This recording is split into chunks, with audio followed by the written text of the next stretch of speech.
Hey, saltwater anglers, and welcome to the Lower Chesapeake Bay Fishing Report, your local report, whether it's good, bad, or ugly.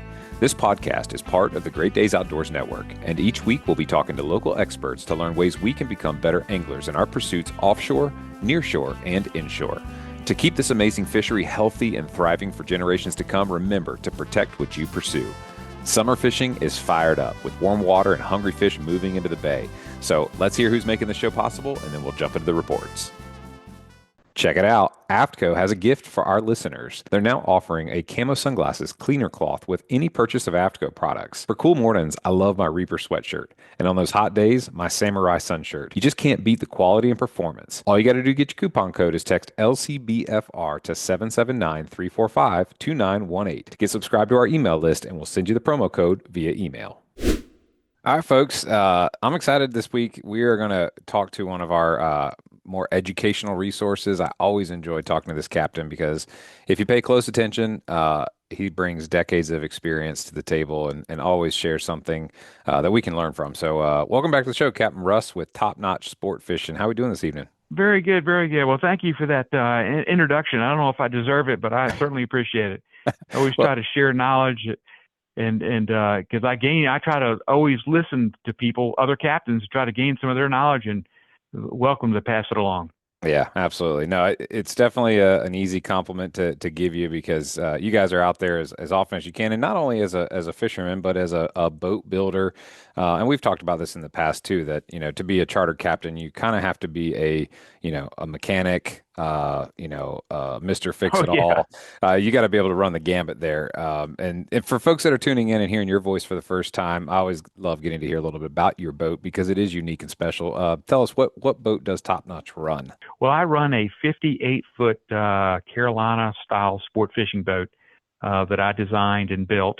I used some guys with Blue Devil Boat Works down there, really for my last two boats that I work hand in hand with them and do a lot of the stuff ourselves.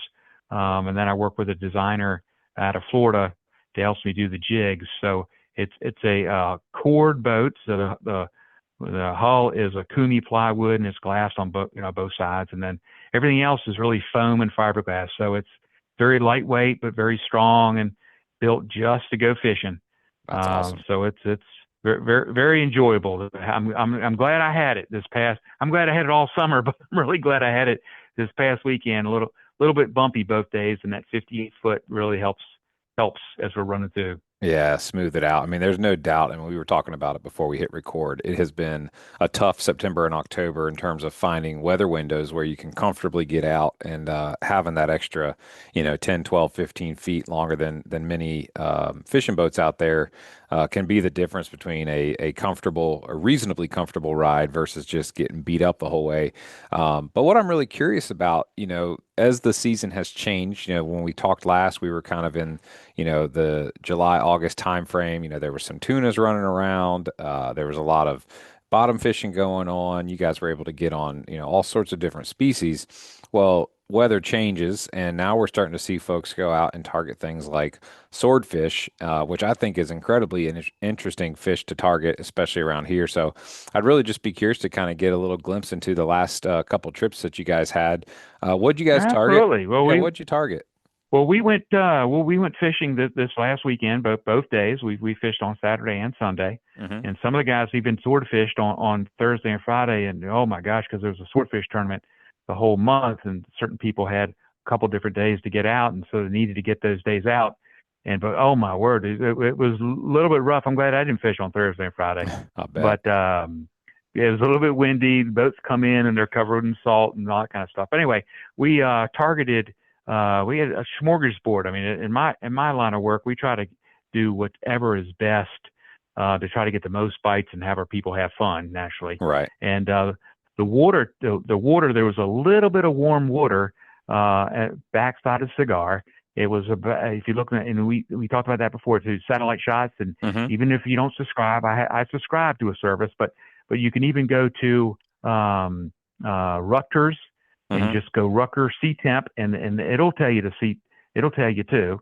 And so the water was about 72, and then the water inside, let's say up to 20, 25 fathoms, was about 67. So it was a little bit of a change. So That's what Hmm. we want. We really like to go where that change is. Unfortunately, it kept getting colder and colder. The water that was warm kind of got pinched off from the Gulf Stream, and so by the time we got out there Saturday, I think it was down to 70 degrees or even in the high 69 range.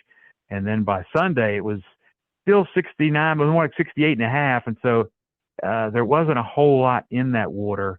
Certainly some dolphin. We were fortunate to get some dolphin. And I found actually I ran to the Noah buoy and got some dolphin on Saturday, and then we ran off further, and we went and started trolling at about 45 fathoms and got another couple dolphin bites trolling. Hmm. But after about 2 hours, 2.5 hours of trolling and no bites, bumpy seas, you can't. It's hard to find things floating. Um, so we went bottom fishing. So then we went tile fishing. So then what you do if you haven't done tile fishing, they're great to eat. You got to be on the bottom. I tell people all the time, look there. If you're a couple feet off the bottom, you're not gonna get bites. But what we do with a big boat is I back into the waves, so you don't have to drift sideways and get rocked and rolled. Okay. And so with a twin engine boat, I'm jockeying my throttles just like you're moving around a marina. Hmm. I'm jockeying it so my stern is to the wave, Okay. and that way you control more, or not troll, but you can drift more poles without getting tangles. But you can also help your people out so you're not going sideways. If you just drift to drift in a 3, 4 foot sea, oh my word, you're going to be holding on. Oh, you're holding on because you're Right, going to be back and forth. rocking and rolling. Oh yeah. Yeah, you're going to be That's rocking and rolling. not But fun. If you get seasick, so we that'll caught be our the limit of wrong. tile fish. Hmm. Oh gosh, yes. And Right. you can get seasick even if unfortunately we had a guy getting seasick and he had the patch on the whole day on Saturday, even on the run out. So Wow. it can happen. You don't know what you ate the night before, how much sleep did you get, that kind of Mm. thing. Um, can get you too. But we caught a nice tile fish. We caught some big tiles and up to 17 and a half pounds. So Wow. that was great fishing. And then once we got our limit, you're only allowed since I'm a charter boat, I get 5 per person. Hmm. Captain and mate do not count. They're specific. That's the only fish that they are specific. I think Seabass is the same way, where your captain and mate do not count in your counts. So it's Interesting. 5 per person. Yeah, they specify it that way. So if you're a captain, and you get less if you're not a charter boat. So you can't say, oh, I'm just going to say I'm fun fishing. Well, then it's only 3 per person. So so anyway, you can count your captain and mate. I'd rather take 5 of my group. But Hmm. anyway, then we ran to for sword fishing. This daytime sword fishing. Don't know how many years we folks have been doing it now. Probably at least 10. You got to have the right crew, because you and I were talking before we started recording that you are standing looking at the pole, and you would think that you can get a 200 and 300 pound swordfish, that it would just take and start running. Hmm. Well, not really.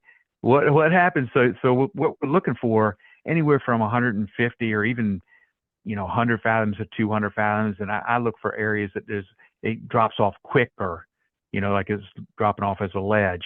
And then we put a lead weight that's 10 pounds. It's designed so you can unclip it, and then you have a 100-foot leader, and then we use squid. Other people have used dolphin belly. You want to make sure that bait, before you drop it, you want to troll it to make sure it looks good in the water and it's Huh. not flipping around and spinning, because when you drop it down, it's going to do whatever you're basically still drifting. Ah, So if okay. it's spinning around, you need to adjust it so it's almost like you're trolling it, skipping. Okay, it looks good. Now I can drop it. And then Interesting. what we do is we there's 2 ways to drop it to the bottom. You can't drop it really, really fast, because you don't want that leader to wrap around your main line. So you Mm. drop it down maybe, a couple 100 feet and then let it sit for a while. Then a couple 100 feet, let it sit for a while. Or you can drop it if you want to deploy it faster, and then you go forward.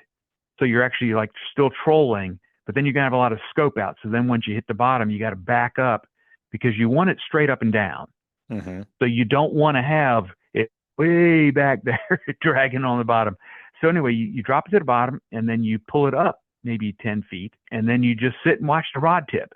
And it looks like a croaker almost. It goes pip, pip. Then you got a bite. It just barely goes down. So you want a pole, if you go to a rod builder, or somebody says a swordfish pole, they're a really stiff pole, but they're also got a very, very flexible tip.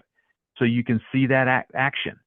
So once it hits you, you need to either reel it in some or let it out some, because you want to entice that swordfish to take it. Rather than just sitting there waiting for it to run, you want him to get agitated so he really grabs it. Okay. And so then you reel it up, and then you wait for him to hit it again. And then you move it again. You try to get it agitated. You move it so you entice him to really grab that thing. What normally happens is, unfortunately, he gets hung up in your bait, or when you push it to set it, it hooks him somewhere around his face, and he's not in the corner of his mouth. So then you can fight the fish for an hour, hour and a half, and he pulls off. And that happens a lot. And so anyway, for us on Saturday, sorry to be so long-winded, but on Saturday, we caught our dolphin. We had a dozen dolphin. We caught another one trolling. We also did catch 5 albacore trolling. But after, as I said, about 2.5 hours trolling and maybe 3 hours or an extra hour because we played with some dolphin, we ran out there. We had about 2.5 hours left to fish. We dropped for swords, and it wasn't long where we got a bite. Then Bobby puts reels. We use electric reels. He pushed it up some, and he bit it again. We dropped it down. He bit it, and then all of a sudden the pole just bent over. Oh, wow. So now you're fighting this fish, and it's really cool. It's going down, it's going out, it's coming in. It's going out, it's coming in. So it goes on for 10, 15 minutes, and then you all see the line angle. The line's starting to come up because these fish will jump too. Really? So the line's coming up. Yeah, so the line's come up. Then I'm starting to back up a little bit, trying to get that, if I can get closer to that fish. Now you're getting ready with your dart. So you have a 2-piece dart. So now you got a 20-foot dart. Bobby's got all that ready to go. He's putting that together. So everybody's getting excited, and the pole's bending, the rod is, squeaking. It's really cool as you're fighting this fish. And then another 10 minutes, it starts coming in real fast, which means he pulled off. Oh, so after about 20, I know. So you go the highs to the lows, and you're like, you've got to be kidding. So they've got a hard, bony mouth, right? Well, they do. That's why you want them to swallow it, because you don't know how it's going to be hooked. Right. And I remember and a lot of them pull off. Some of the previous episodes you've talked about, like with marlin fishing, you guys specifically use circle hooks. I am curious, with a swordfish, are you using a circle hook for the same reason, or do you use a J hook because you're down deep? No. We're down deep. We're using a J hook. So in case you do hooking somewhere else, you're hooked somewhere else. Got it. So once we reeled ours in, we had to check the bait, and the bait was messed up a little bit. So Bobby had another bait ready. So it's a lot of prep work. I mean, a lot of these folks don't realize how much time the mates spend, cleaning up when they get back. But all the prep work for sword fishing, pre-rigged baits, all this kind of stuff, leaders, you got to get it so your special leader, so you can clip on your weight and clip it off. Mm-hmm. You have little lights. If somebody wants to go to Ocean's East or Princess Anne, those guys are really good at helping the novice, or helping the guy. Hey, I haven't done this before. I want to do it. How can I get going? There's some really good guys out there, and they all want to help too.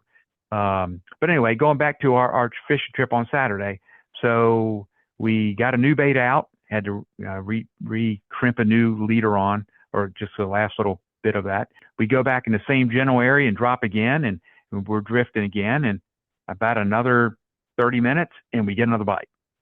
And the same thing, it taps it a couple times, and we reel it up, and it taps it a couple times, and we let some more go out. And then all of a sudden the line just starts going. So, and then we're on to that fight again.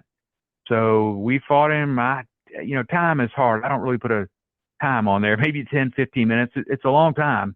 And then he's to the boat. But he was too short to keep. They've got to be 47 inches, I believe, or 45 inches from the tip of from the middle of their tail to the lower jaw. And so we brought them in the boat, got a great picture. Hmm. I can send it to you if you do some things, but we did have to let it go. But that one was caught actually uh, right underneath his eye, so it didn't Oh, hurt his interesting. eye. Okay. But it was not. It was, again, there's eyes are close to his mouth, but it was not in his mouth. Okay. So if you had a circle hook, for instance, you wouldn't have had that bite. Got it. Okay. Um, Makes sense. but so anyway, that was pretty exciting. It was a great trip. I mean, for this time of year, it can be great. You can have wahoos and tunas and dolphins, but with all the water, there's no real hard edge, as I share with you. It kind of blend it all, and it's a big, big, big spot, and so it's harder to troll to find some things. Hmm. In October, there were 19 boats that fished on Sunday, and only I was the only one trolling. Everybody else was sword fishing because of that swordfish tournament. Oh, wow. So you're not getting any help on, hey, I'm catching some fish over here. Come over here. Right. There's no one to communicate Um, with if you're all by yourself. But right, that is interesting right. to know that you were trolling in the same area where they were sword fishing. So when it comes to sword Yes. fishing, what kind of features or things on your sonar in terms of depth, water temperature, it just seems like a tough, to Well, not troll and to pick a spot to drop a bait straight down seems like a hard thing to absolutely, do. Like, absolutely. how do you It decide where to? is, and that's why even these guys in these tournaments, there were some guys way north and some guys way south, and people in between, and even during the day, they're picking up and running. And some people on Sunday got a couple bites. Some people got two bites. One person had five fish. They were all small, so it really does make a difference where you are. The problem is, I went back the same. I did Groundhog Days on Sunday. I did the same thing. I ran out there to the Noah buoys, and I got very lucky again and caught a nice dolphin on a bailing pole. It took us probably the bachelor party, and the groom caught it, which was great. They gave him Oh, a that's hard time. awesome. It was on a bail. It was on a bailing pole, so he's catching this 20-pound dolphin on 30-pound outfit. It took a long time to get that thing in, I bet. which is great because you don't know when you're going to get other bites. But we All got right. no other bites around there. I ran out to the same general area, and I did catch a couple more albacore trolling. And we had a few more people come with us, and so we said let's tile fish a little bit earlier so we can get back to sword fishing again. So we went and caught our tile fish, and so that took a little bit of time because the wind started picking up a little bit, and so we got our tile fish, and then we went back in the same general area. Now Sunday there were two boats very close to where I was. Where I was, I'm like, oh man, because there's again 18 boats, 19 boats fishing up in that, Right. and they all like to go to not certain spots, but you're looking for ledges and other types of things. And so Hmm. um, I got out there and we drifted for about 2.5, 3 hours, two different drifts, and never got a bite. And one of the boats that was with us, he picked up and ran way south. And I don't think with the tournament lines out were at three. I think he fished a little bit later. He ended up catching two, but I think they were both out after three. The other boat that was with us, he picked up and ran 4 or 5 miles further north. And he did have finally got two bites, but they were both sharks. Ah, So, bummer. where we were, we did not. I didn't hear of many bites at all. Were in that general area where I was, but further south, there were guys that caught some fish. No real big ones, meaning though in the tournament, I believe it was 240 pounds, something like that. May have won it, which is a big Hmm. fish, Yeah. because they're a thick fish. Even that fish that we threw back was a thick fish, and he put up a really good fight, and yet he wasn't even a keeper. He wasn't even 60 pounds. I mean, Wow. yeah, Wow. But they're but a just so fifth, strong, those tails. oh yeah, oh yeah, they're a thick fish. They get that tail, like long bills. I mean, they're a mean fish. Hmm. They're a mean fish. That's But awesome. They look fun as it heck was to fight too because of the way that they're shaped and the fact that they're coming from straight down so deep, yes, and you're yes. up and down the whole time, and then like you said, they can jump. So that's kind of exciting to know that all of a sudden they could just stretch you out and take a leap. I've sword fished twice in my life. I've never hooked up to one, but I know what you're talking about, the patience that it requires, and I think it is a good Oh little yeah. disclaimer to say that, like, hey, if you want to go sword fishing, mentally check the box that you're going to have to exercise some patience, and it's likely to be several hours of just hanging out waiting, but that explosion, could very well be worth it if you do get hooked up. Oh, the boats that fished at 7 a.m. And all the way till 3 p.m. I mean, some fished all day and got two bites. Ugh. Some of them caught five fish. None of them, were over, 100 pounds, but Hmm. still great. Yeah, But more people did not come back with swordfish than came back with swordfish.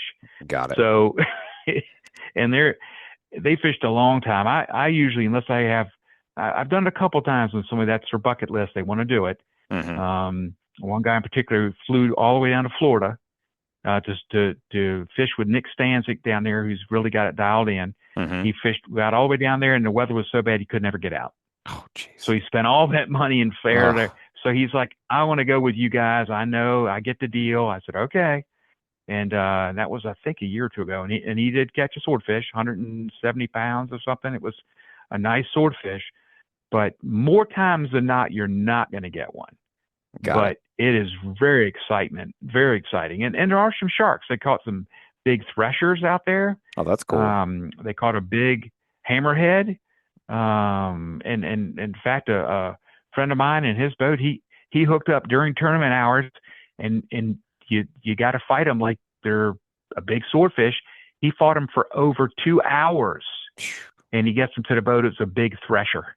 Oh, jeez. Well, there you go. I mean, you think it's a sword the whole for Right. hours, Right. You have no way of knowing. It's not like you're gonna, you oh, I know? think that's a shark. Let me just cut the line and rebait. No, you're gonna get that thing to the boat and make sure. I do want to know the mahi that you guys caught, the dolphin. Some of those were some Yes. nice sized dolphin, and you talked about, you kind of breezed right through it, like, oh yeah, just went to a Noah buoy and caught some dolphin. I've been in that situation where I've actually seen the dolphin and really just not been able to get them, to eat. So I'm just curious, is it, in your opinion, a time of day thing or just a seasonal thing? Like, is it? No, I mean, it's a secret that I can't tell you. No, Got it. I'll Okay. tell you. But everybody does it a little bit different. I mean, for us, especially when I'm marlin fishing there during the summer, and you have J hooks and stuff. I mean, circle hooks. They're harder to get for dolphins. So if I'm going by weed lines, structure, anything like that, I have, we call them our bailing poles. They're pin, smaller pin reels. They Hmm. got 30-pound line on there, and it's a small outfit. And then I got about a 4 foot leader with a J hook, and we have cut bait that we put on there. Some people could use squid. Hmm. I don't like the squid as much unless you have to, only because they hit it and they can pull it right off the hook. Right. It's too But soft. those albacore that we caught, all those albacore come back to as I mentioned to you before about the mates getting prepared. Before both trips, Bobby is thawing out albacore. We've got albacore, and we fillet them, and so they're maybe an inch thick, and then Hmm. he's cutting them into not squares because you want a little bit longer, maybe 3 inches by an inch, Hmm. and he's got a whole Tupperware container of that Uh, of the pre-cut. ready Now to the go. problem is that stuff doesn't keep very good. So then you're at the end of the day, if you didn't run across any, you're throwing it away. Got it. But so we keep a lot of our as much as we can albacore, and if we don't have any, we ask other captains. We all kind of save and share, Yeah. albacores if we catch them. And because we caught some over this past weekend, so I gave one or two away. The guys wanted it, and the rest of it we filleted it and put it in our freezer. But anyway, he had that already pre-done Friday night for Saturday, and then on Saturday when we got back, cleaned the boat, he's over there at the table cleaning albacore that we're not going to use and putting them in the freezer, and the ones that we're going to use for bait, he's already pre-cut that up. So when I get to that, and I did go to Noah buoy, I put 4 poles out with cut bait. I let the line get, because sometimes they don't come right to your boat. Other times they come right to your boat. So I may let it out 60 feet, and I put it in one engine. I'm going about 3 knots. Oh, So interesting. now I got cut bait going real slow by structure. And as I said, the Saturday we caught some dolphin there, caught a dozen. There have been times when we've caught our limit off of the Noah buoy. Hmm. And other people have gone by and they throwing a ballyhoo. They get hit, they don't get it. They go by, get hit, they don't get it, and they go on. And then we come Gotcha. in there behind them with going real slow with cut bait, boom, catch a bunch of fish.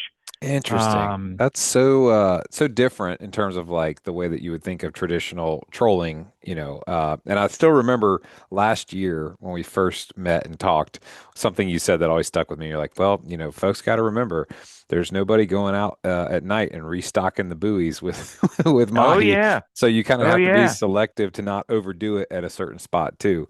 oh So yeah. that's good to hear. But no, that's a really helpful tip because, I saw a large school around a buoy on the south, I guess would it be southwest corner of the windmill bases. There was a buoy there, and it had a whole school of mahi around it. And I mean, I was chopping up a bluefish that I had and a buoy jack, and throwing stuff out there, and they'd come up and eat that, and then I was, throwing a little sting silver in there, and they didn't want anything to do with it, and I didn't even think twice about just go ahead and cutting a piece of cut bait and just letting it kind of drift down there a little bit deeper. Right. And Um, and and if they don't want to get too close to your boat, then go real slow, bumping it in out of gear and put your baits way back there. In fact, most of the dolphin we caught were way off the buoy. We were ah, not on top of the buoy. We were way before the buoy or way after the buoy. hmm And so it doesn't, I don't just necessarily, that's the buoy, I got to be right next to it.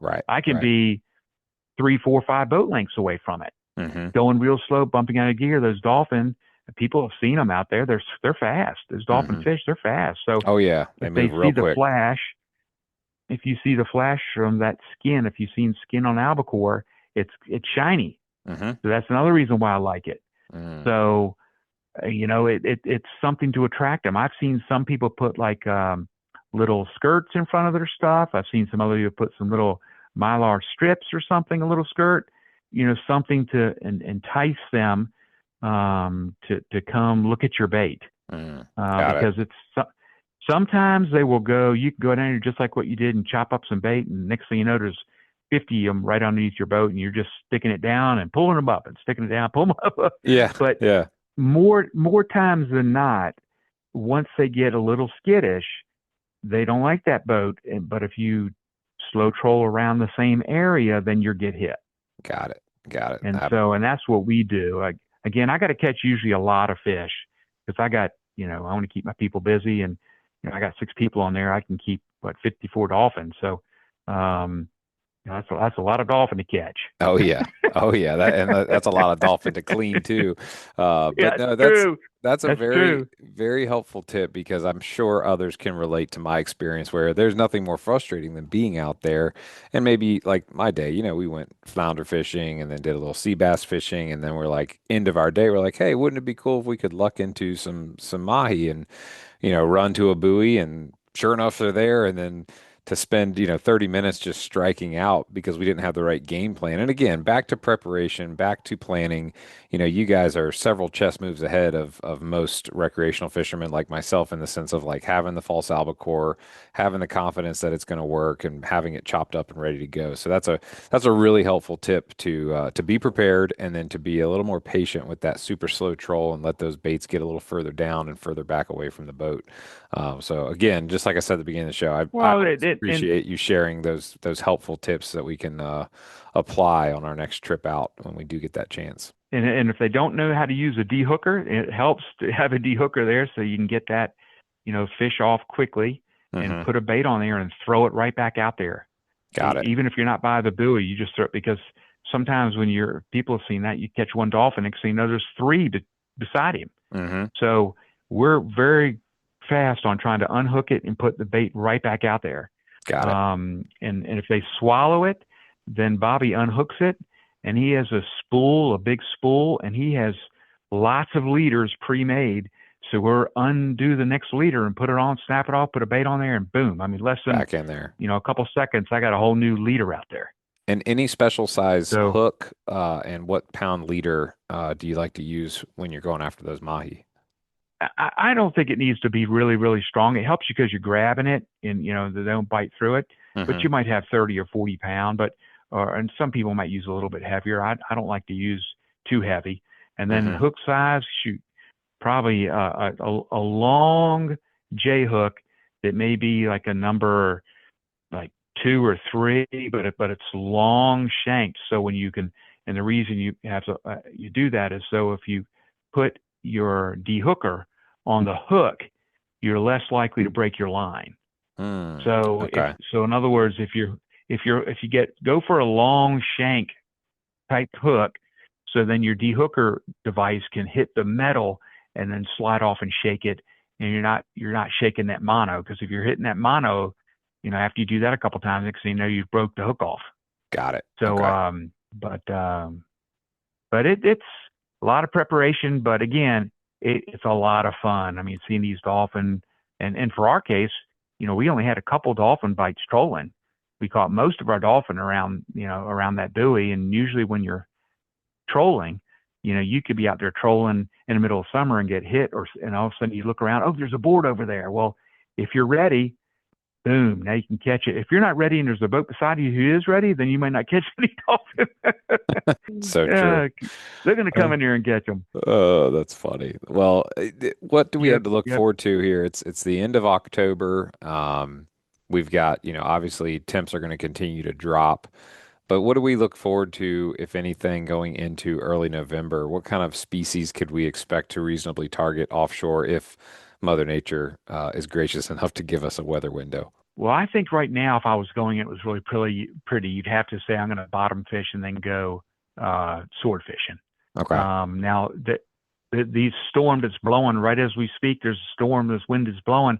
If it blows in some warm water, and now there's a 72 degree or 71 or something where 71 goes up against the 67 or something, that would be great.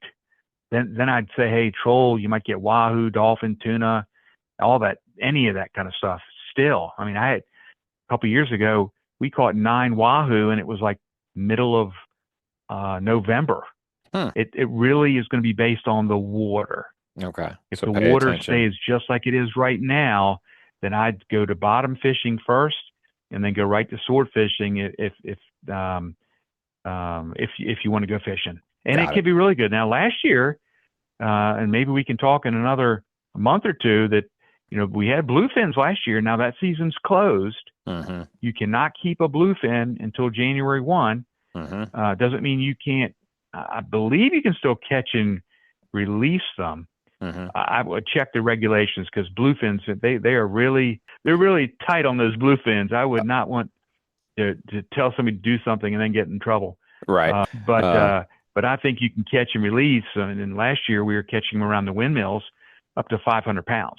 hmm. So Wow. we were really looking forward to it. Oh, I But know. Everybody they caught was. too many of them. Yep, yep. So they have shut us down. So you can't keep a small one and you can't keep a big one. Yep. Well, I know a lot of folks are So joking around and saying that, well, maybe the government shutdown means that the regulations don't apply, but that's not, obviously that is yeah, not the case. So definitely no, check no. carefully, because those regulations are dynamic, meaning that they change based on, the catch and the quotas and so forth. So if For anybody's bluefin, yeah, Yeah, absolutely. Yes, if sir. anybody's thinking about targeting bluefin, please go check the NOAA site first, and make sure that you are in compliance, because it does change year over year. But man, it is always a pleasure catching up with you and getting to learn a little bit about what's going on offshore, and especially aboard that comfy 58-foot custom that you've got. Folks are listening and they're like, hey, I've got to plan a trip. I got to get out there and experience fishing with Captain Russ and his son Bobby. What's the best way that they can contact you to get booked on a charter fishing trip? Well, I appreciate that. I would say call me. You can certainly go to my website, and then there's a way you can click on it to leave information. I can call you back or email you back. It's fishtopnotch.com, or call me, which is 757-681-8068. If you don't have a pen, you can't write it down, just Google fishtopnotch.com, or you can go to Virginia Beach Fishing Center, and there's a couple of boats that are on there, and I'm on there too. They can get to my website that way too. Hmm. I do not have a way that somebody can go on there. I think the fishing center does, where you can go on there and just book the boat. But I like to talk to my people before I do that to make sure my expectations or their expectations are realistic. Yeah. In other words, Yeah. somebody wants to catch a lot of white marlin or a lot of tuna. Hey, I want a lot of tuna. I want a lot of action. It could happen this time of year, but it hasn't so far. And so I'd recommend booking me for next June Yeah, that sounds or like July. a good plan. And But if anyone's curious about what the reach of Top Notch is, I think it's worth noting that you guys made it onto Jeopardy recently, where the puzzle that they solved yes, for Fun and Games was top yep. dash notch fishing. I thought that was so cool. Well, it's good, and we got a show. We could talk about that in maybe one of your other episodes. We had George from Saltwater Fishing fish with us in September, so that was a great fishing trip that we had, and so that's going to be on air in his show, and I believe sometime in January on the Discover Channel and ESPN2. So I'll get you more information with that when I get it from George. Awesome. Well, But that great trip. sounds like a Yeah, plan. Russ, thank you again so much. We appreciate your insight as always. very welcome. All Awesome. righty, very welcome. Have a Yep. good day. You too. Folks, that's going to wrap up a very educational deep dive into sword fishing, bottom fishing, and mahi fishing. Again, you heard it from Russ. Weather windows can be tough, so go ahead and get your trip booked for June next year. And we look forward to hearing from Russ in the near future. Stick around for a word from our sponsors. We'll be back with you real soon. Boaters know that the unexpected can happen anytime. That's why Seato offers 24/7 on-water assistance with priority service for members. Whether it's a dead battery, running out of fuel, or needing a tow, Seato's fleet is ready to help. Membership includes unlimited towing with no distance or dollar limits in your home area, fuel delivery, jump starts, and more. Plus, members receive exclusive discounts on fuel, electronics, dockage, and boat insurance. With over 500 ports nationwide, Seato has you covered wherever you boat. Join today at seato.com and boat with confidence. Upgrade your waterfront with Killer Doc's premium dock furniture. Built to last a lifetime in marine conditions. Crafted from marine-grade aluminum with a protective anti-corrosion coating, it's tough enough to handle the elements while providing unmatched comfort. Featuring sunbrella cushions with fast-drying, removable covers, our furniture stays securely in place even in storms. Choose from cabanas, club chairs, love seats, tables, and more to create your perfect dockside retreat. Durability meets elegance at Killer Doc. Check out the full collection at killerdoc.com today. All right, y'all. I want to jump into another report here with one of our captains that we talk to on a fairly regular basis, Captain Robbie Bryan with Real Release Sport Fishing. Welcome to the show, Cap. How are we doing tonight? Doing pretty good. How are you guys doing?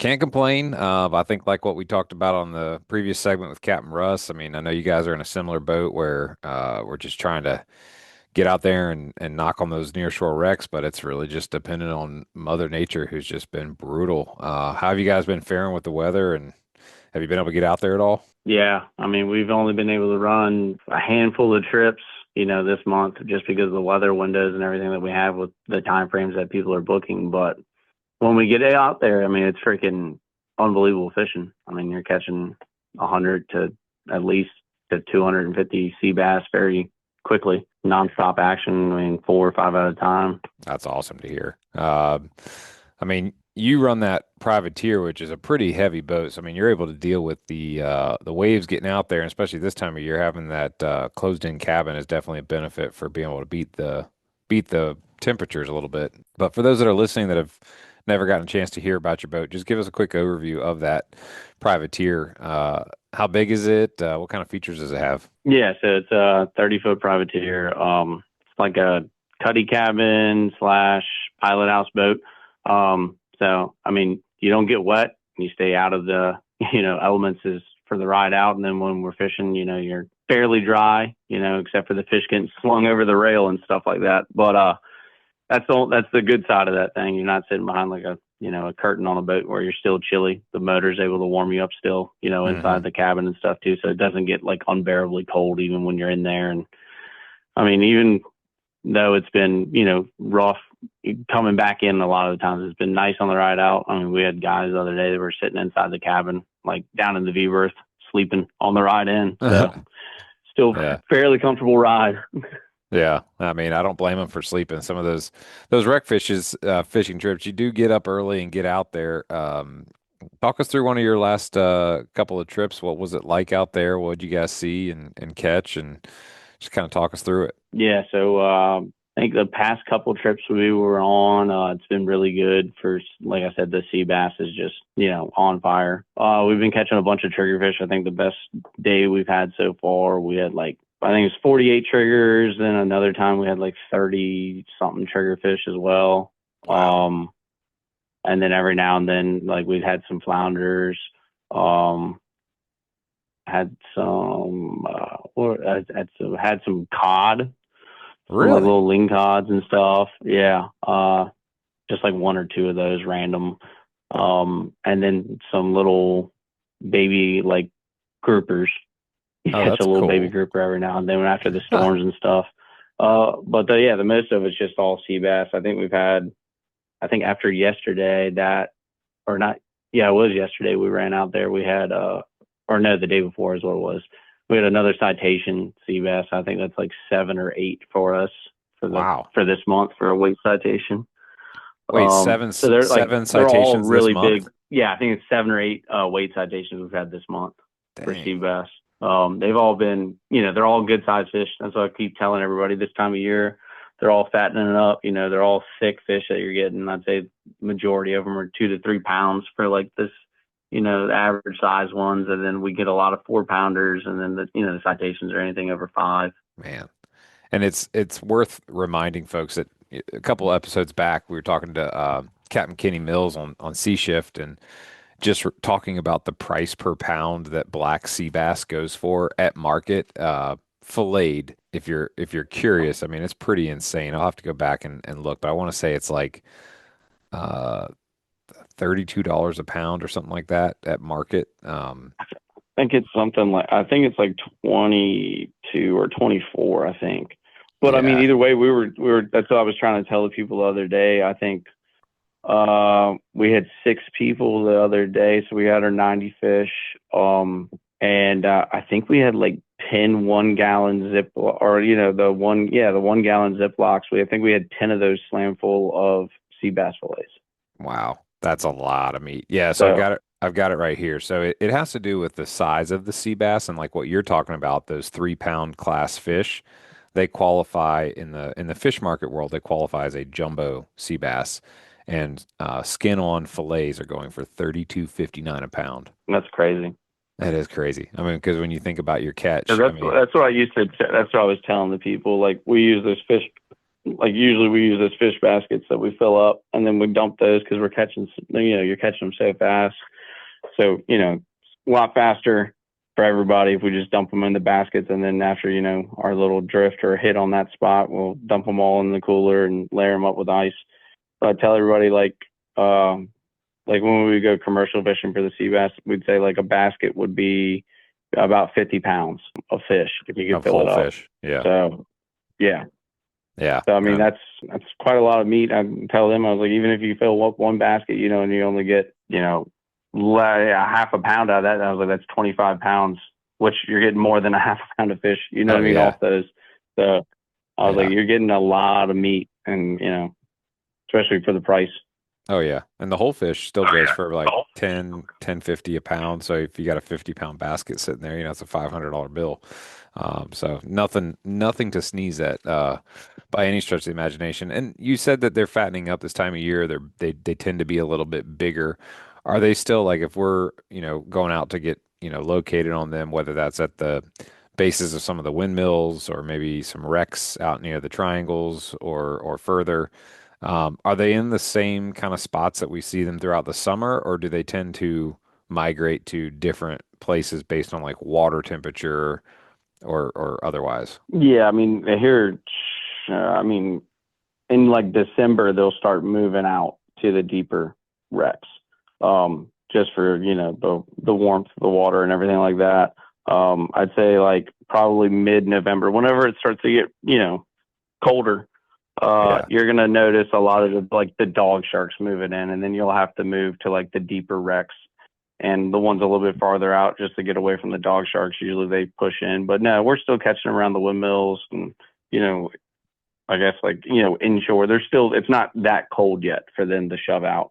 Mm-hmm. But I think like recently, with all these bad weather windows and everything that we've had, is they're just like, there's not that many people that have been able to go out, to go target them. So when you're going out there, those fish have been just gorging themselves, like it's going to be blowing here for the next week and a half. So they're just going to be eating and eating, Mm-hmm. Mm-hmm. And So then when you get out there, now caught. those fish are a little bit fatter and Yeah. not getting caught. Yeah, exactly.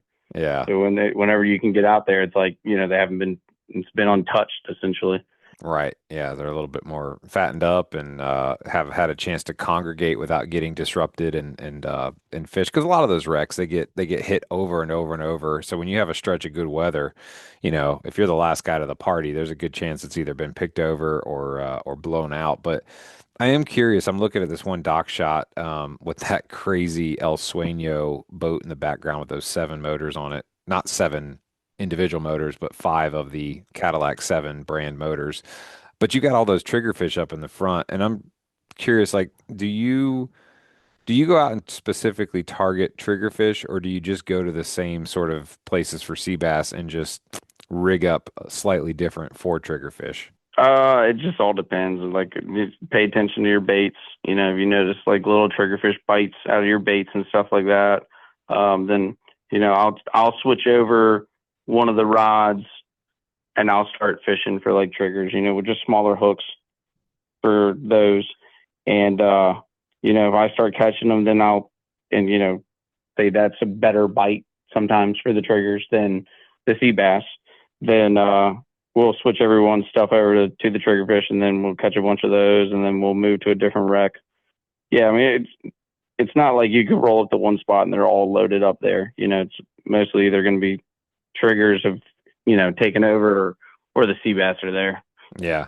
Okay. And obviously you got to change up your gear a little bit with slightly smaller hooks. But in terms of bait, like, can you basically use the same bait for a triggerfish and a sea bass? Yeah, same bait. Yeah. Okay. Yeah. So chunks of squid, cut up mackerel. Like, do you have a favorite bait that you like like if you're fishing this bait, you feel pretty confident that you're going to get a bite, whether it's a sea bass or a triggerfish? I mean, squid's always a good go-to for both of them. You know what I mean? It's something tough that'll stay on the hook. Mm-hmm.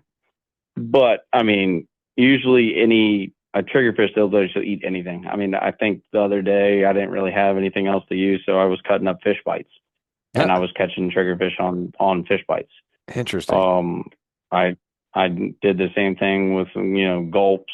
If we had some gulps that were beat up, I would cut those up. I mean, or just I had finger mullet left over too from a puppy drum trip, and we put those on the hook just because it's tough skin, something to stay on. That's all it is. If you're trying to catch triggerfish, just something that's a little bit tougher that's going to stay on the hook. Mm-hmm. No, that makes sense. I remember being out there towards the second half of September and getting a couple of triggerfish. I mean, they're fun. They fight so hard. I mean, it's almost like a little Jack Crevalle without the speed of their tail. Just, as soon as you get that bite, you've got one on. So I definitely want to target them more when I'm out there. And it sounds like the best thing to do is just be prepared with a slightly different rig, slightly different hooks, and make sure that you're fishing a variety of hook sizes down there so that you're not potentially, limiting yourself from catching a triggerfish. Yeah, I mean, that's usually like on the ride out, that's what my mate's doing. He'll make like, a dozen sea bass rigs and have them clipped to a carabiner on the dash. And then he'll make, a dozen triggerfish rigs and whatever we don't use, he just bags them up for the next trip and everything like that. So it's a pretty easy switch over if we need to change paces on anything. Do you have guys fish for like both at the same time and then wait to see what kind of picks up, or do you typically start with just one and if the sea bass thin out, No, then you I mean, I switch? usually just do the sea bass. Okay.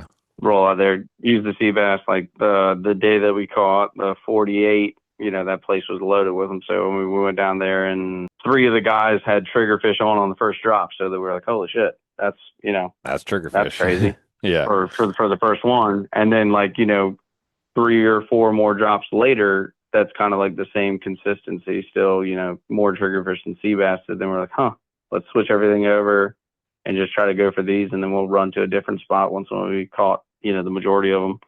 And then that's just kind of what we did.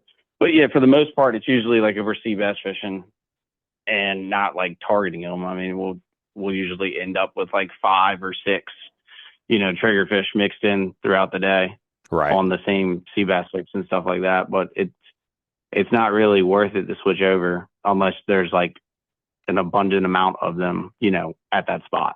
Right. Because That then you're makes just sense. losing a Wasting lot it. of sea bass at that time. Yeah. Yeah. No, that makes Because the sense. smaller hooks, you don't get the good hook set and everything like that. So it's kind of tough just to switch over to just that. Yeah. It's mostly just, pay attention to your baits and what's going on. I remember a really good tip that you gave a couple of weeks back on a show and talking about paying attention to if you're like flounder fishing and you're seeing little bites out of your gulp to pay attention to the fact that that could be a Yeah. triggerfish. I was like, man, that's a great tip. I would have never thought of that, on my own. So that was a really good tip to just pay attention to what's happening to your baits when you're down there. That could also be a way of cueing in on the fact that there might be triggerfish there. Yeah, absolutely. I think the next thing that's coming up now, essentially, it's once it gets colder like this too, it's not going to be as many triggerfish being caught. They kind of, they like the warmer weather, so they're kind of moving south. You'll see a lot of the guys in Hatteras and stuff start catching them here soon. Hmm. But yeah, once when that switches over, I'm really excited to go out there and try to get on some of these togs and everything. That's Once some when the good water eating. cools off, and yeah, that's going to be a fun time for sure. Oh yeah. Just Gotta need the get weather just to be able to cooperate to be able to get I out know. there. I'm like kind of starting to get excited about like the fact that the weather is kind of keeping. I mean, I'm not excited for you guys, obviously, because this is your livelihood. So when the weather stretches goes like this, it's not good for the charter fishermen. But it will be exciting to get out there after this weather window, or this bad weather moves on and just see how potentially good it is at some of these wrecks that have had a chance to sort of like respawn a little bit and get some, Repopulate. yeah, Yeah. get some masses back to them. That's always been something interesting to me is like, how do these fish communicate and end up, you know, on these wrecks together? It's such a bizarre phenomenon to me that, a new piece of wreckage or junk, falls down there, a container, or whatever, you name it, and how all of a sudden in a matter of, a couple of weeks or months, it's got a huge load of fish sitting on it. There's so many of them out there. I couldn't even fathom how many sea bass are out there. They just move around. Mm, That's all it is. I got a couple of spots that I fish that are just like straight ledges or drop offs out there with no structure. And some days you'll go there and they'll be the best fishing you'll ever have. And then some days you'll go there and you'll never see a single fish. hmm, They just kind of literally transition from spot to spot. They're always moving around out there. That's why it stays consistent, for the hmm. sea bass. You would think, wow, I can't believe there's still sea bass out there. It's because they're always moving around from spot to spot. Got it. That makes Think about if sense. you had, 1,000 sea bass on one wreck, they would wipe out that wreck for food, Right. in That's a week true. if they Right. stayed there. It's just constantly they're moving around looking for food or changing, crabs or fish or whatever else is around, and they're just kind of going inshore, offshore, inshore. They're just Hmm. always moving consistently. So I try to tell people a lot of the times that when you're out there sea bass fishing, you can start catching them right at first daylight, and then it dies off, and then all of a sudden, they drift off the wreck a little bit, and they'll mark, a cloud of fish way off the wreck, and it's just those fish have left the wreck, swimming around on the bottom trying to find stuff to eat Mm, throughout the day, yeah, and then they'll go back to that spot or go to a different spot. that's interesting. Yeah, it's such a fun thing to kind of just sit there and wonder about and then try to connect the dots when you're out there. And, this time of year too, I'm curious, does the flounder get better for a little while or is flounder kind of like on its way out for the year? It's on its way out. It was in September when that water temperature was still warmer. Yeah, That's just all, all the fish leaving the bay. They hit right. those wrecks again. Same thing, like in June, it's good. They move in, and then the bay gets good, July and August. And then the wrecks pick back up in August and September. Just all Right. those fish moving east and west. Right. Yeah. Well, one other question, and I know this is something you guys have done for years and specialize in. I definitely don't want to poke a potentially sore subject because we were talking about this before we hit record, but you guys offer the trophy striped bass rockfish trips, which is such a cool fish to get to see up close and personal. They're big, they're powerful, they're beautiful. Um, there's something kind of going on right now that I guess could potentially threaten our ability to do that. I don't have all the details. It sounded like you had a little bit better idea. What is going on right now with that fishery and the ability to target them that might potentially change? Yeah, I guess they're deciding on Thursday if we're going to be allowed to, target trophy rockfish. I don't know how they would essentially word it. You know what I mean? Because you could still go and try to catch schoolies, and then you could still catch a trophy rockfish. So I don't really know how they're gonna word it or enforce it, which is like the main concerning thing, Hmm. that they're trying to do this, because then it's like, well, then how are we supposed to, essentially fish for rockfish, but only fish for a certain size, you know? Right. But yeah, I mean, a lot of my clients are all very big into like trophies. They Yeah. want trophy fish. Um, and I mean, we haven't been able to kill rockfish since 2018. And last year was a bad year, I'll say, for the rockfish, just because it got so cold. But like the year before, I mean, we were catching, some days up to 24, trophy rockfish by noon. I mean, we Wow. were getting 30 bites a day. I mean, it was getting good again. And last year, it was getting good, and then all of a sudden, all that snow came in, and then it just got so cold we couldn't do it anymore. Um, but yeah, I mean, that's a huge impact on everybody charter fishing in the bay for the most Yeah. part. I mean, here Maryland, that's a huge source of our income for the wintertime. It's our only Hmm. fishery. I mean, that's the Chesapeake Bay is known for rockfish. Yeah. Not many places where you can go to and catch consistently, 50-inch rockfish.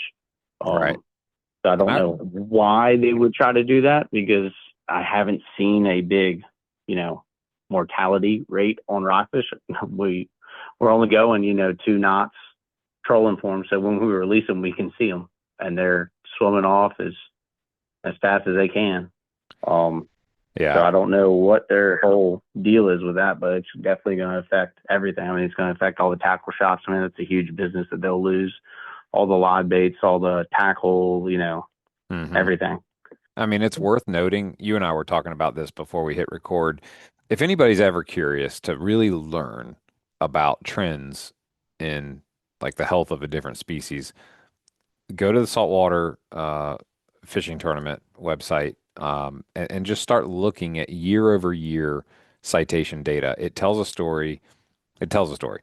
So like striped bass, for example, I remember last year when we were talking, you were explaining how like the snow melt has an impact on, the way that the eggs get fertilized and all sorts of interesting stuff, how the environment, plays a big part of the health of the striped bass fishery. So it actually kind of stands to reason based on what we talked about with that this winter we would have a good fishery as, more of those fish start to mature and grow. But, in 2024 alone, just in the month of December, there was like 170, release citations of striped bass, those trophy striped bass, which is, and that's a lot. That's more release citations than the entire summer of cobia fishing.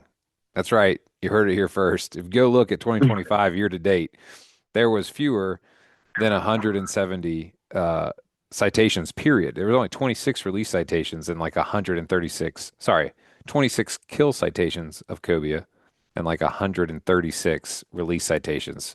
So there were more striped bass release citations in the month of December than there were citation cobia for all, 3.5 months of the season.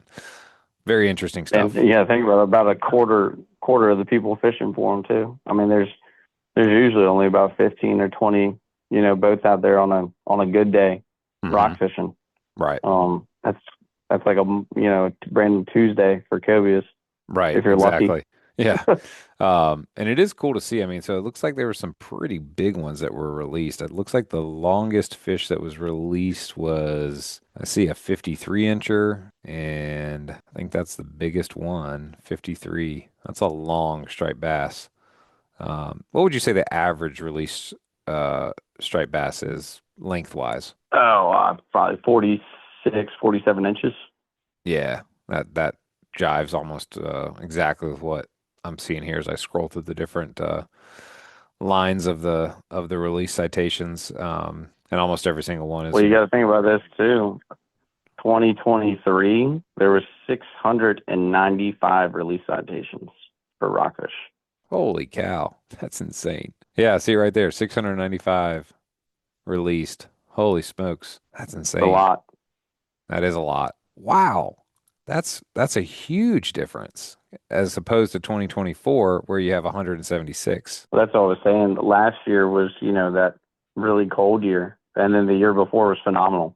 It was the 2023 winter that was like on fire Mm, for rockfish, man, and that's we had crazy. bait. That was the first year that we had bait. The rockfish were everywhere. That's a huge difference because the year before, 2022, there was only 193 total release citations, and then to go to 600 and 95, that's insane. Um, really, really Yeah, insane. the previous years it all stays like 250 to 300 is what it's like their data shows and everything like that. But yeah, I mean, like 2018 when that's when they stopped us. That was last year we could kill them. There was 629 Hmm. rockfish caught. Yeah, that's ridiculous. That's a lot. 629 is a lot for those are all citations. Yeah. Um, but that's just like a huge influx where people could still go out there and keep them. That's why there Hmm. was a huge, increase in those numbers. Yeah. Um, but yeah, I don't see a decline in that fishery. I guess it's that fishery is just very dependent on weather and very dependent on bait. Hmm. If it gets too cold, they don't bite. If there's no bait, there's not as many. Hmm. Um, lot of factors that I don't think everyone's going out there just killing them. You know, and there's No. a decrease in that. It's just all weather. That's all Yeah. it is. Yeah, it's interesting to see what changes year over year. I mean, the like the white marlin, for example, there was only a few the past couple years, and then this year it was insane. We have to, let's see here, do some quick math. Yeah, there's like 150 white marlin releases this year, which is incredible. I mean, to have that many fish released, white marlin fish released out of Virginia Beach is incredible. It's always interesting to go. I'd encourage anybody that's, like you, I know Austin with Fineo, Travis with Foolproof are all like students, like very into the science and understanding how things work. It's worth your time to go to the virginiasaltwaterjournal.com and look at the year over year citation data about the species that you care about, and it'll definitely tell a story. And then you can look at those numbers and think about the environmental changes that were happening, the type of winters and summers that we had, and it really tells a story. It's probably our best. I'm gonna be very careful when I say this because you and I talked about this too. Like when you're at the meetings and you listen to some of the discussions, there's a lot of quote unquote science that's discussed that's coming from different quote unquote scientists. It can be tough to adjudicate what's real and what's opinion. But this information is real data. It's real fish that were either caught and killed or caught and released. So it really does tell a story. Yeah, they can.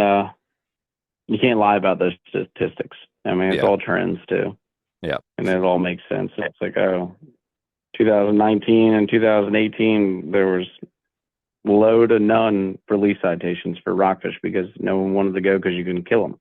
So then Hmm. it starts a whole new fishery with whole new people that just want to target this trophy fish. And then you Right. see the numbers going up, up, up, up, up every year. Yep. So I don't know how there would be a population issue, but I mean, not saying there isn't. There's definitely a population issue in the rockfish, but that was, way before they implemented any of this stuff. Hmm. Yeah, and then I mean, the last kind of thing I want to say about the citation stuff that's very interesting. We're way down a rabbit hole here, so forgive us, but this is just very interesting to me. We had 425 release cobias in 2024, and then this year we had 136. I mean, that is a remarkable change and decline in release citations. And the only thing that I can think of that makes any sense, I mean, you can probably say it better than me. Like, what would be a reason that we would go from having 425 release citations in 24 to having 136 in 2025? Because they got rid of the slot.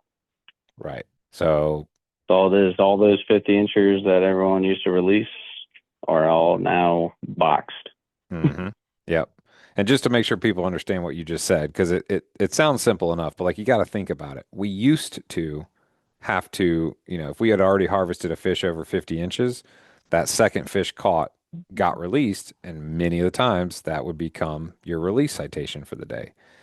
Whereas now, uh, you can harvest that second fish over 50 inches. So that many more. So if you do the math roughly, we can basically assume that at least 300 more breeder size cobia, were harvested that would have traditionally been still swimming free. And I mean, that's probably represents a very, very small portion because again, not everybody participates and reports their citations. So, we have to assume that this is a picture of the larger picture. The percentages are probably roughly equivalent, but it's a picture of a larger picture. So a lot more big fish definitely were harvested in 2025 than in 2024 and years past. Yeah, yeah. I mean, you just look at Facebook too. I mean, that's the Yeah. majority of that was the same. Yep. And you also Absolutely. got to think that's 300 and something fish, even if you just go off that aren't swimming around to be recaptured that same year. You know, hmm Yeah. that would be why a lot of people didn't see a lot of bigger fish this year too, as well. Yep. So it'll be very interesting to see what the fishery, for cobia looks like next year, after a full year of, the kind of harvesting that took place. So again, it's worth looking at and being a student of because, as time goes on, those of us that are in our 20s and 30s that are spending a lot of time fishing for these fish, the ball's in our court to start helping to participate and offer opinions and try to make a positive impact on the fishery so that we can continue to enjoy it, for years to come and hopefully the next generation too. So there's a lot of responsibility on us to do the right thing, be responsible in our harvesting practices and try our best to let some of those bigger breeders, continue to swim on. So, maybe an unpopular opinion because I know some people love to go weigh their fish and get that big old plaque. But I'd love to see a change in the future where we don't have a weight citation for cobia, but maybe just a 55-inch, release citation, and then you actually get the number of inches on your plaque as opposed to just, one released. Because that could mean anything. It could mean a 51 incher, it could mean a 62 incher, but it just says one released. So it doesn't really tell a whole story. But I digress. If folks are, thinking about getting back out there, what's coming up on the horizon for real release as we get into early November? Do you have dates available? And if so, what kind of species are we going to be targeting? Yeah, so we're gonna be running trips right now for Seabass, um, wreck fishing till like December 15th. And same thing with that. We'll be doing like bay tog fishing. That's starting to pick up now that the water's, starting to cool off. All the other fish have kind of left the bay, like trash fish and everything like that. So it's a lot easier to catch togs. We went out there and did that the other day. It was pretty good. And it's only going to get better. And then the same thing, we're going to be going offshore to the wrecks too and going for those bigger togs. And then starting like December 15th, 20th, that's usually whenever I move the boat up to the eastern shore and we go rock fishing. Okay. But I guess that's all dependent on, Thursday. Yeah. this week on what they decide on.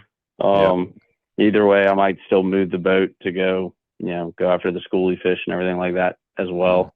But yeah, the main thing is just going to be sea bass and, togs. Got it. Very cool. Well, like we've talked about in the past, your boat, that privateer can really do it all. From inshore, I've seen you there in the Lynnhaven, putting the smack down on some nice schoolie red drum and speckled trout. See you out there in the bay catching cobia, nearshore wrecks, sea bass, flounder, tog, and offshore, chasing tuna fish. So, folks are interested in getting up with you and booking a trip. What's the best way they can contact you to get on the books? Best way is, check out my website, shoot me an email on dates that you're interested in, or shoot me a message on Facebook and Instagram. Got it. And then, send me, main thing is going to be send your phone number as well. So it's not, delayed. thing on the email response. Got it. I can always reach out to you very quickly with the phone. But yeah, that's the best way to do it. We're already booking days for next summer. I think we've got like 30 trips already lined up right now for the Nice. summer. Excellent. So hopefully, that continues. Mhm. We keep taking everybody out and having a great time. Yeah, I mean that's what it's all about. I'm always down there near the docks, and if one thing is true and consistent, you always see the privateer pulling into the killer docks with something to clean up for the charter. So definitely give them a shout, check them out, follow them online. Real Release Sport Fishing. Cat Robbie, thanks for being on the show tonight and going into this deeper dive discussion about the citation data. I just think it's fascinating, and I appreciate that you value that information too and willing to have that conversation. Yeah, absolutely. I mean, it's our livelihood, and we want to be able to continue to capture these fish and have the best fishery that we can have possible. I Mm. don't know why we wouldn't take the steps to continue to make it great.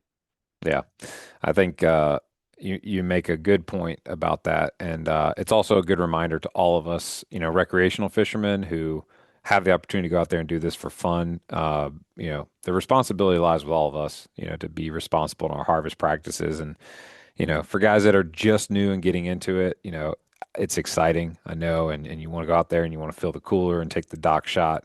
But as time goes on, you'll really start to take inventory of how much fish you put in your cooler versus how much fish you put on your dinner plate. And a lot of times there's a big disparity there in fish that goes to waste. So definitely consider, protecting what you pursue and make sure that you're only keeping what you're going to eat and let the rest of them go. So I'll end with that. Thanks for being on the show, man. I always enjoy getting to catch up with you guys. Absolutely, always a pleasure. Likewise. Well, folks, that's going to wrap up the show this week. I hope you enjoyed learning from Cat and Robbie a little bit about how to target sea bass, triggerfish, as well as hopefully learn something about, the types of regulations and governing bodies to pay attention to when it comes to our fishing regulations and how they're formed and how they impact the fishery year over year. So, like we talked about, give yourself a look online. Go check out the Saltwater Journal. It's very interesting stuff. We pray that the folks down in Jamaica are safe as Hurricane Melissa moves through, and hopefully we can see some sort of cleanup here in the weather pattern for all of us so we can get back out there and fish. Y'all be safe out there this week. We look forward to catching up with you soon. Serious shallow water anglers count on Stay Put Anchor to do exactly what the name says. Keep smaller boats locked in place. Fast, quiet, and without dropping a heavy, noisy hook. Built in the USA and designed for boats under 24 feet, Stay Put's solid fiberglass pole spikes pair with marine-grade bow, stern, or drill-free motor mounts for quick installation. So more time spent fishing and less rigging. Choose from 6-foot to 12-foot pole options and the versatile super handle to stake out on flats, sandbars, or in the pads. Affordable, dependable, and proven by anglers nationwide. Learn more or build a custom kit at stayputanchor.com. Hooked on fishing? Then you're part of the local community that Long Bay Point Bait and Tackle cares about serving and giving back to, providing you with the right selection for each season's target species. They're your one-stop shop to gear up with the best bait, tackle, and insider tips to catch your next trophy fish. You can fuel up right out front on the water and then chat with the crew inside for hot tips on where they're biting. So swing by today. Long Bay Point Bait and Tackle, where your fishing adventures start and finish with your trophy catch on their scales. Warning, this product contains nicotine. Nicotine is an addictive chemical. Black Buffalo products are intended for adults age 21 and older who are consumers of nicotine or tobacco. If you're 21 or older and use nicotine or tobacco, it's time you charge ahead to Black Buffalo, America's only credible smokeless tobacco alternative. Black Buffalo dips just like the real thing, but without the tobacco leaf or stem. Get it now at Wawa, Circle K, Sheetz, Love's, Pilot, Racetrack, and many more that you can see on their store locator at blackbuffalo.com. Black Buffalo Tobacco Alternative is everything you love about dip, nothing you don't.